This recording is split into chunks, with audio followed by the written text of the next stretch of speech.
Let us continue with the chapter summary. इस chapter के summary को एक बार गो थ्रू करते हैं, बहुत सारी इंफॉर्मेशन यहाँ पे मिल जाएगी। एग्जाम के पहले हमेशा चैप्टर समरी जरूर गो थ्रू करना, हर चैप्टर का summary. The annual accounts of a company consist of balance sheet as at the end of the financial year, statement of profit and loss for the financial year, notes to accounts giving details of items in the balance sheet and statement of profit and loss and cash flow statement. These are collectively known as financial statements. तो सीधी सी बात है, financial statements में क्या क्या चीजें आएंगी। सबसे पहले हो गई आपकी बैलेंस शीट, दूसरी हो गई statement of profit and loss. अब उसमें एक नोट्स भी आता है। नोट्स मतलब क्या, नोट्स टू अकाउंट, जिसमें हम डिटेल्स लिखते हैं कि बैलेंस शीट में हमने जैसे कोई एसेट का डेप्रिसिएशन कितना लिया, या हमने प्रीपेड एसेट्स किसको लिया है, क्यों माना है, क्या परसेंटेज हमने एज्यूम किया है, वो सारी चीजें नोट्स में दिखाते हैं। ठीक है। And a statement of profit and loss and cash flow statement. ठीक है, तो हमारा मेनली 3 चीजें आ गई, statement of profit and loss for the financial year, cash flow statement और हो गई आपकी बैलेंस शीट। ये 3 चीज को मिला के, और नोट्स टू फाइनल अकाउंट्स वो इंपॉर्टेंट है। सो ये 4 चीज ले लो। चलो, these are collectively known as financial statement. Statements मतलब ये 3 ही स्टेटमेंट्स हुए, बट नोट्स जो है वो सेपरेटली एज, जैसे वर्किंग हम करते हैं तो नोट्स वर्किंग का ही एक फॉर्मल रूप है, बोल सकते हो। ठीक है। Next is the form and content of balance sheet and statement of profit and loss are prescribed in part 1 and part 2 of schedule 3 of the Companies Act 2013 respectively. ये जो बैलेंस शीट का जो फॉर्मेट है, ठीक है, और statement and profit and loss का format, this is prescribed in part 1 and part 2 of the schedule 3 of the companies act 2013। देखो, कंपनीज एक्ट 2013 एकदम लास्ट अपडेटेड है, इसके बाद ज्यादा अपडेशन नहीं हुआ, तो उसके हिसाब से प्रेस्क्राइब किया गया है इन शेड्यूल 3। शेड्यूल 3 मैंने कहा, हर कंपनीज एक्ट या कोई भी एक्ट के अपने अपने शेड्यूल्स होते हैं, पार्ट होते हैं, पैरा होते हैं। तो यहाँ पे शेड्यूल 3 है, कंपनीज एक्ट का शेड्यूल 3 जो पार्ट है, वहां पे पार्ट 1 और पार्ट 2 में statement of balance sheet and statement of profit and loss का प्रेस्क्राइब फॉर्मेट है। उसी फॉर्मेट में हमें यहाँ पर करना होता है। ठीक है, हमें अपने फाइनेंशियल स्टेटमेंट उसी फॉर्मेट में बनाना है। A single amount is shown against each line of the balance sheet and statement of profit and loss, while the details are given in the notes to accounts of the line item. यहाँ क्या बता रहे हैं, single amount हम लोग balance sheet के item में directly लिखते हैं। मतलब कोई भी वर्किंग हम लोग फाइनल बैलेंस शीट में नहीं करते हैं या फाइनल स्टेटमेंट्स में नहीं करते हैं। वो जो हम लोग का जितना भी वर्किंग रहेगा या कुछ भी एजम्पशंस जो हमको लिखना है, मेंशन करना है, वो सारी चीजें नोट्स में लिखी रहेगी, नोट्स टू अकाउंट्स। ठीक है। What is balance sheet? Again, the small revision. Balance sheet is a statement which shows the financial position of the company as at the end of the financial year. Clear? Next is statement of profit and loss is a statement which shows the profit earned or loss incurred during the financial year. Now, appropriation of profit. Appropriation मतलब क्या है? Profit is appropriated out of surplus, that is balance in statement of profit and loss under reserves and surplus.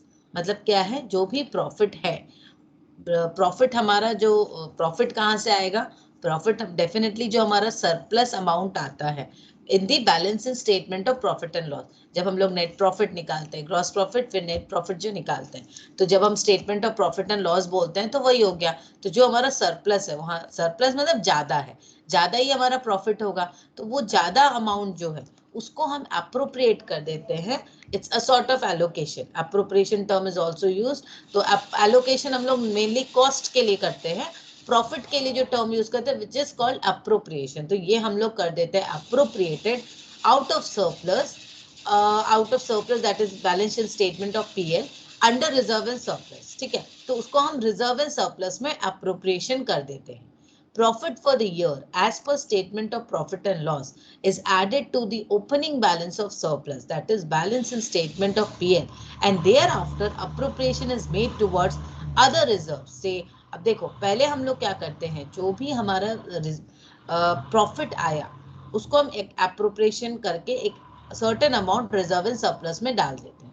अब वो जो certain amount reserve and surplus में गया, उस इस साल का क्लोजिंग बैलेंस नेक्स्ट ईयर का ओपनिंग बैलेंस होगा। ठीक है, अभी जो ओपनिंग बैलेंस होगा नेक्स्ट ईयर, अब वहां से जो रिजर्व एंड सरप्लस मेरे पास है उसको फिर हम अप्रोप्रिएटली अलग से अप्रोप्रिएशन करेंगे टुवर्ड्स स्पेसिफिक रिजर्व्स, लाइक कोई डिबेंचर रिडेम्पशन रिजर्व है और dividend declared approve by the share holder, ये भी एक रिजर्व हो सकता है। जैसे ये सारे रिजर्व बनाने की जरूरत क्या है कि प्रॉफिट से हम एक पैसे हटा के रख रहे हैं, इसका मतलब क्या है, अप्रोप्रिएशन ऑफ प्रॉफिट, एक प्रॉफिट का पैसा हम अलग हटा के रख रहे हैं रिजर्व के रूप में।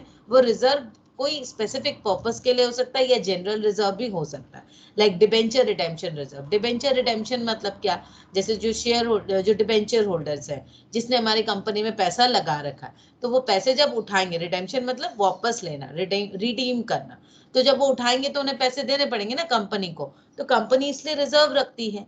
और dividend declared approve by the share holder, dividend declared मतलब प्रॉफिट का जो पोर्शन है जो शेयर होल्डर्स को हमें डिक्लेयर करना है या शेयर होल्डर्स को इश्यू करना है, वो डिविडेंड कहलाता है।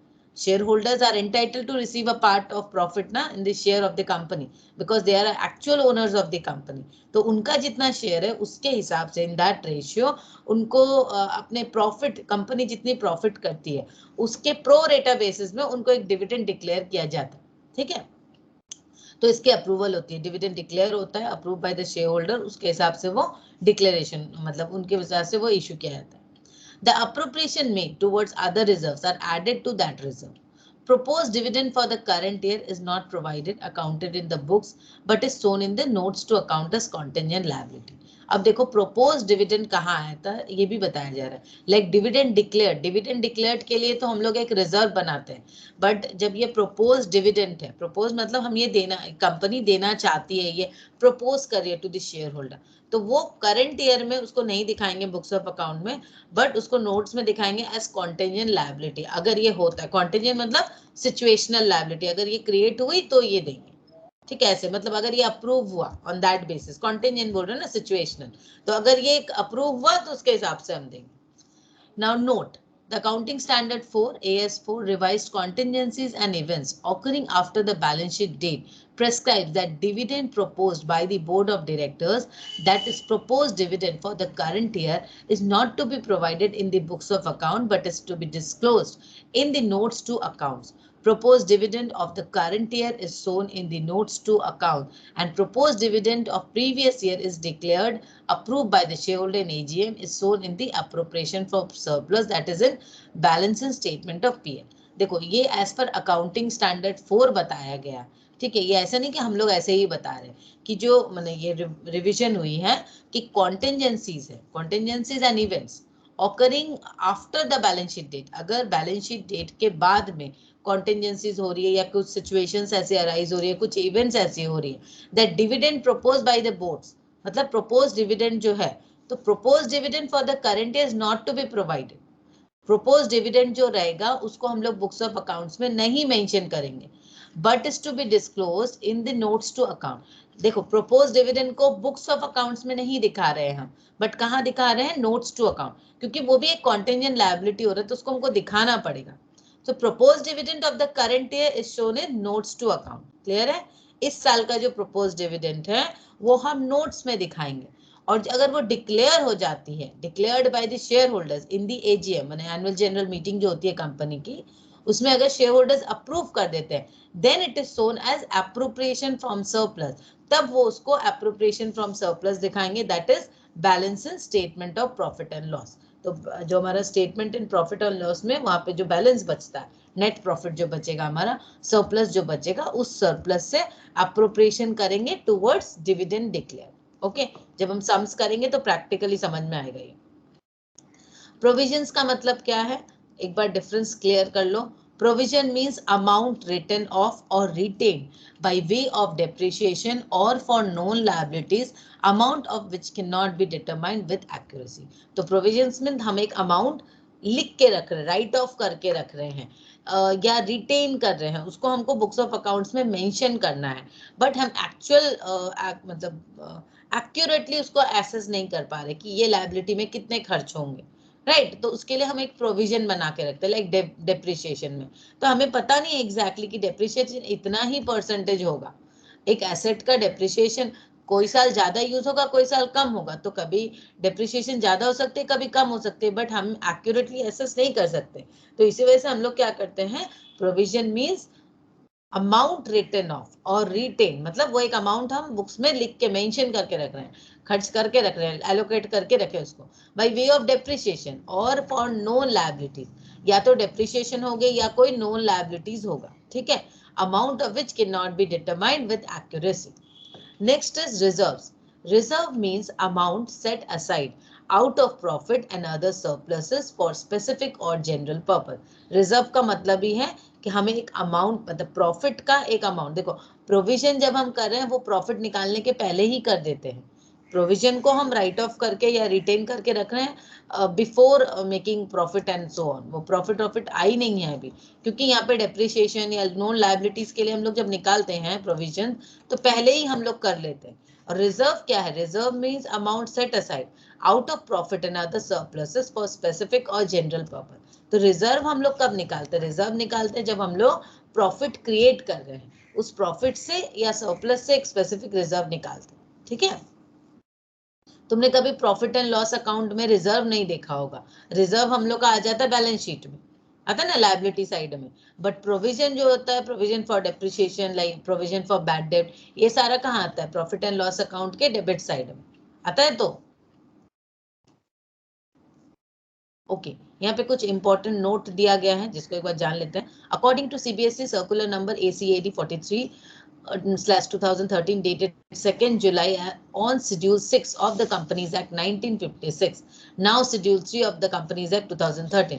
पहले क्या था, Schedule 6 था of the Companies Act, पहले Companies Act 1956 was in force, तो 2013 में Companies Act 2013 अपडेट होके आया, ठीक है। तो यहाँ पर हो गया schedule 3 of the companies act 2013, जहाँ पे बैलेंस शीट के बारे में बताया जाता है format.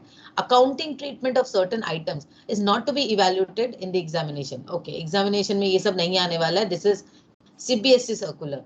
The circular clarifies that although accounting treatment of certain items will not be evaluated, but their presentation in the balance sheet as per Schedule 6 of the Companies Act, now Schedule 3 can be examined, मतलब may be तुम लोग का evaluation नहीं होगा but ये आपको दिखाना पड़ेगा अच्छे से। According to the circular, accounting treatment of the following will not be evaluated.